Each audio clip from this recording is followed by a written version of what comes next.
Hey everybody, thanks for clicking that thumbnail and welcome to Talking Habs. Now in today's video, it is a odds and ends video, but it's a little different. It's about Montreal Canadiens training camp. Basically everything is involved in this video is about training camp. We got a bunch of different things. I'm going to give you the lineups for the first 2 days, power play units they're using, a bunch of different quotes from the players and stuff like that. So we'll get right into that in a minute. And before we do that, if you are a Habs fan like I am and you are always looking for new Habs content, well, consider subscribing and ringing the notifications bell down there. That'll get you your daily fix of Blue Blanc Rouge right here. And that includes videos, live streams, and all kinds of stuff, all having to do with Montreal Canadiens, because I am a Habs channel, so I do all Habs content. So subscribe, ring that notifications bell, and you'll get that content. So we're going to start off with something that's out there. I don't know that too many people are making a huge issue of this, but I think a lot of people are worried about the cap issue. So the Habs are over the cap by a little bit, and it looks like they won't be able to get compliant, cap compliant before this, the start of the season. So when the season starts, they're not going to be able to have a 23-man roster for that first game. Is that really going to make a huge difference? No, it's not. It might take them a little while before they're able to get under the cap fully, by putting people on the taxi squad, stuff like that. So it seems to be a lot of people are worried that this is going to make issues with practice, with like I said, without having a full roster. But I don't think there will ever be a game where they're under 20 men. Now, if they get hit heavily with injuries, heavily with maybe COVID outbreak, that could change. I get that. And it is a bit of a confusing area because I can't find anything where this is how it is. So I think everything will be fine. They'll get under the cap eventually at some point in the season where they won't have this problem. But to start the season, there's going to have to be some shuffling around and everything, but I don't think it's a problem. And I don't think signing Corey Perry and Michael Frolik, that put us a little over the cap, I don't think that's an issue that a lot of people seem to be mad at right now. But listen, I don't think it's going to be a problem. It's a bit of a nothing burger right now that I see, and we'll see how that works out. I don't know if it'll change, but if it does, I will say I was wrong, but I don't think I'm wrong here. A lot of these things that people are worried about right now, I think Canadians figured that this was, like, they knew what's going to happen. They knew where they are. I think they wanted to move a player that I don't think they could. And so that could be why they're not going to be cap compliant for game one, but they will be eventually. So I don't think it'll be a problem.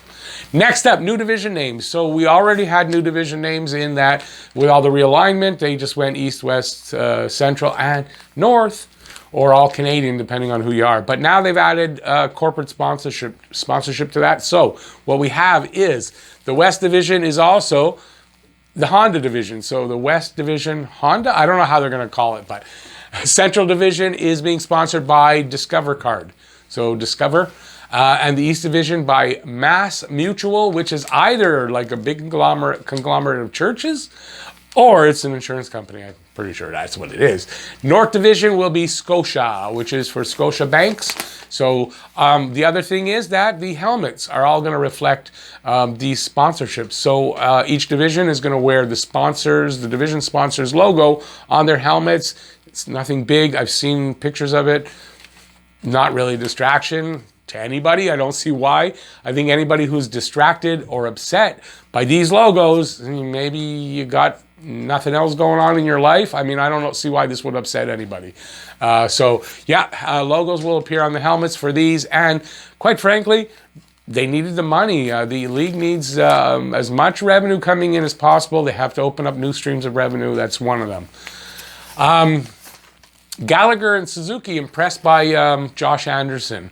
Gallagher's part, apparently there was a wrist shot drill, and they use a bar, I guess, on the ice. You see them when you're seeing scrimmage or practice. And I don't know if it was Anderson purposely flung one at Price, and I don't mean in a heated way, like at his stick side, I guess, in fun. And apparently Gallagher was really impressed by that. So I take it those bars might be a little heavy. So he's a very strong kid, Anderson. And Nick Suzuki was very impressed by his speed. I do have a quote from Suzuki on that. And I have it right here. Drew and I just watched him take off in drills and smiled. He's big and fast and fits us as a line. So he's really impressed. I saw a little bit of a press conference thing, and he's really impressed with his speed. I don't know why. I guess it was known Anderson could skate, for a big guy especially. So, and apparently everybody's just happy in camp. It's really looking good. They're all happy with the way the team looks, the changes that have been made, and like everybody's impressed by it. So I think this level of excitement that us fans have, it's nice to see that the team has that as well. You know, that's kind of actually unusual here in the last how many years. Next up, Price happy for 3 goalies all year. So he's said, let me see if I can get that quote. I don't think I have it as a quote, but Price is happy to have 3 goalies so he can do his important work and not lose time, although he put it, waste time in practice, being a target. So in other words, what he's saying is it's like a short camp, right? So he needs to spend as much time in camp working on those important drills that he's got to do and not just be there for shooting drills for the players, which is important, but there's not a lot of time in camp for him. So yeah, so it's good to have the extra goalies there and all year long as well. It's not just for camp, right? This is, I guess, for the whole year too. To have an extra goalie always around to take shots where he won't have to take shots. So that's always good. When he's happy, things usually are good for the team. Perry and Frolik being worked in slowly. If anybody saw lineups, which I'll give here for the first 2 days, first day it was listed Perry was out, and that was, it might have confused people, but it's because he had to finish I think he had a 7-day quarantine. I'm not sure, but he had to finish. It was his last day of quarantine, so he didn't make it that day, but he's in today. And the line that they're playing them on, Frolik and Perry, yeah, it's a 5th line, and you know, they're kind of working them in slowly as, you know, to get them up to speed without, you know, they don't want anybody to get injured. That's number one, right? It's a short camp. People have been out for a while. They don't want anybody injured. Although Perry, I mean, of all the players there, Perry's had the least amount of break because he was in the finals for the Cup. Romanov lining up on the right side with Kulak on the left. So you'll see in the lineups I'm going to mention. Yeah, Romanov is lining up on the right side on the 3rd pairing with Kulak on the left on both days. So Mete so far is on the 4th pairing with Willette, which like I said, we'll see there. Also, I saw this on Twitter that, okay, when they drafted Romanov, Romanov was listed at 5'11", 176 pounds, and I guess they did all the weigh-ins and the measurement, all that stuff. And he's now 6 feet, a little over 6 feet, and 208 pounds. And now, for a guy that was listed or said to be, even though he's a little on the small side, he hits like a tank, he's a little bigger and a little heavier, and that's even a harder hit. So that's really encouraging for people that are really excited to see Romanov, and I wanted him. Michael Mcniven has been the 3rd goalie so far in camp. So he's listed both days as the 3rd goalie, Price, Allen, Mcniven. And that's, I guess, a bit of a surprise because I think we all thought Lindgren's going to be there. So maybe Lindgren, listen, I said this a couple of times back, that Lindgren, really, what is he going to show you now? He's not shown that he's a backup here, that he can do the job, and I don't see how he goes any further with Montreal. So I imagine they're probably going to play him in Laval as Primo's backup. Anyway, I don't know any more than that, and it's only the first 2 days, but McNiven has been the 3rd goalie, so we'll see how that works out. AHL call-ups. There's a quarantine rule for AHL call-ups. For players called up from the AHL, there won't be a blanket quarantine rule. Each case will be judged on its own. So, I imagine that means if you are calling guys up that aren't on the taxi squad, right from your AHL team. So depending where they are, right, they might be in the U.S. You might be a Canadian team, they're in the U.S. I don't think going the other way it's a problem. But to determine how much time they'll either have to quarantine or not quarantine, they'll be judged on an individual basis and not on a blanket ruling for everybody. Jordan Wheel moving to Group B. So this is another thing I saw reported on Twitter. Jordan Wheel's been practicing, well, the first day with the main group, but that's because Perry was out. So he has now been put off to Group B. Group B is more than likely going to be the taxi squad group, and it's the group of players that they don't think, I guess, will make it. I don't know, but Group B is not the main group, and Wheel's been moved there, and Wheel's more than likely going to be on the taxi squad, so kind of makes sense they're setting up. Remember, it's a short camp. They don't have a lot of time to do a lot of experimenting. Mostly what you're seeing in camp, or what you're going to see, is mainly how they're hoping it'll work out. Maybe there's some changes, but those lines are pretty much going to be the lines when the season starts. That's what I think. Let's see, next up. Here's the two Nick Suzuki quotes. Oh, this was from the other take. I made a mistake, and you weren't there. Nick Suzuki. Well, I said one of them on the Anderson. On his role in camp. I showed I can play with all these guys and against top players. I want to play against the best. I need to keep working to prove the coaches made the right decision. That's like a nice quote from a young kid there. A young kid who's confident in himself, and he knows what he wants. I think I've only got the one quote because I think I confused it in putting it up there with another quote that I used already. So we'll just call it one Nick Suzuki quote, and we'll just remove the two. Galley quote. Let's hope I actually have one of those. Gallagher on KK being on the power play. You've seen the growth. It's exciting for our group. The more he shoots, the more they have to respect that. So what he's saying is now, by the way, he is on one of the units. I think he's on the second power play unit. He may even be the quarterback on that unit. And he's saying once he's on the power play, when he starts to shoot regularly, the other teams are going to have to respect that and respect his shot, and he's got a good one. So I think that's what he means by that. And speaking of power play units, these are the new units they're using in camp right now. First unit has Weber and Petrie on the back end, Toffoli, Drouin, and Suzuki as the quarterback. They're saying Suzuki's going to be the quarterback. It's his line. It's his unit to run. So he's the quarterback. I believe he's on the half wall. Him and Drouin close together on one side. Anyway, I was reading something about it. Now, I'm not the best to break down a power play, so I'm not really going to try. But this is the unit, and it looks like Suzuki will be the power play quarterback on the first unit. Second unit has Romanov. And interestingly, the only defense on that unit. And that tells you something about how the coaches see Alex Romanov. They must have some confidence in him already. Not only are they penciling him in as a third pairing without, I mean, they haven't seen him really, except in the RTP last season, right? They saw him there in practice only. But by giving him the only, like, they must know that he's good on the power play. They like the decision making they've seen from him and all that kind of stuff. So this is an encouraging sign about whether is Romanov going to make it this year on the team. Yes, he's going to. It's his to lose, but I mean, I don't see that happening.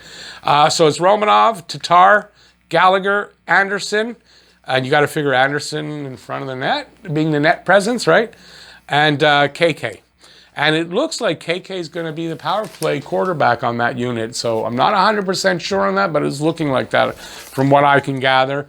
And there was mention that Perry could be brought in, I guess, to either unit and be that net presence guy, because that's something he does well, especially in the playoffs. He's a big net presence, being right in front of the net on the power play. So I imagine we're going to see some of that with Perry there as well. Next up, we got the lineup. So day one lineup. So I did a lineup video, I think like 3 videos ago, if you don't count the live streams. And it seems like I got them right. Now, not necessarily the fourth line, but I got the first 3 lines right. I got the defense right almost, but again, the first 2 lines. But the defense, that's easy. That was easy. So the first 2 the lineup. First line.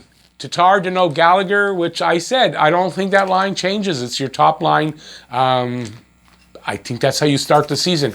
Can that change during the season? Yeah, of course that can, but I don't think you start the season without that as your first line. Second line, Suzuki, in between Anderson and Drouin on either side, and that makes a lot of sense because there was a lot of chemistry in the RTP between Suzuki and Drouin, and then you add Anderson with his size, and we know now with his speed and his skill that we hope is coming out, right, with the goal scoring, that's going to be a really awesome line, and I can see that being number 1 line, really, right? Toffoli, KK, and Armia make up the third line. Toffoli on the left, Armia on the right of KK. I think that's going to be a great line too. I think you're going to be rolling like 3 scoring lines, and definitely, depending on what night, one of those lines is going to be connecting. It's going to be an odd night when one of those 3 lines isn't producing something, right? So I think that's a really awesome 1-2-3 punch. Fourth line in practice both days have been Lehkonen, Evans, and Byron. So Evans in between Byron and Lehkonen.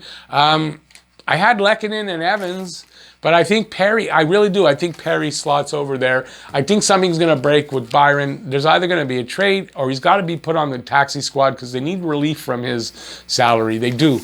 Whether he has an A on his chest or not, I think Byron is the guy that has to be waived and put on the taxi squad. You take your chances, or they have to find a deal somewhere, and maybe it's Ottawa. Ottawa's got cap space. Maybe they do. I mentioned it. Maybe he's from Ottawa, Byron, so maybe it's a deal there. I don't know.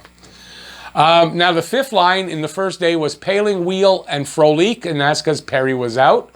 I'm sorry for the small writing, but there was a lot to put on this board, so I can't help that. So Poehling on the left, Wheel in the center, Frolik on the right.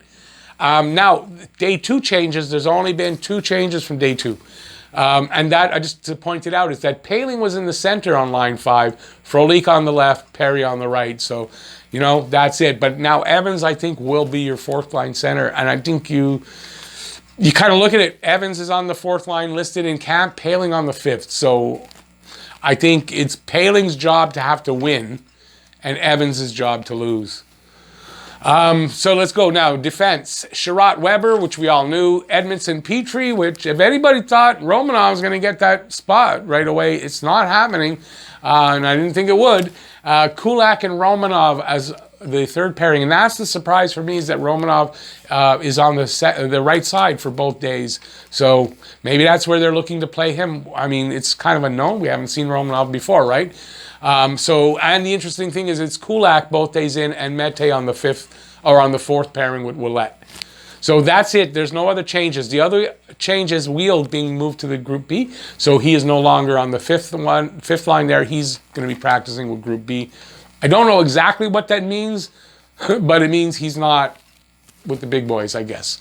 Now, for the schedule, the schedule, the times have been released with the schedule. That previously had been released with all the games and the dates, but not the times. So, first 6 games of 2021. January 13, opening night, they're in Toronto, 7 p.m. Eastern Time start.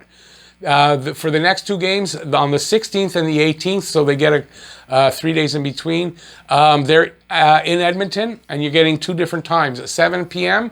for the first game and 9 p.m. for the second game. Then they go for 3 games in Vancouver on the 20th, 21st, and 23rd, so that's their first 3 games in 4 nights. Excuse me.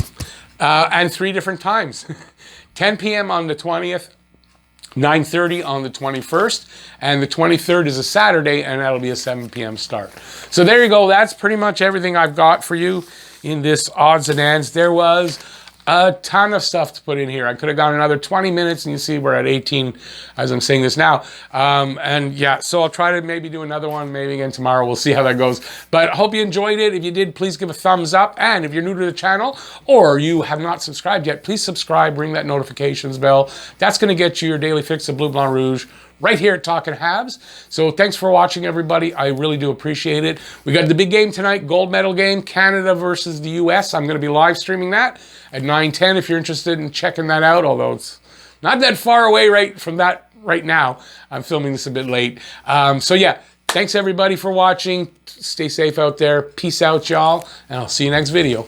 Bye, everybody.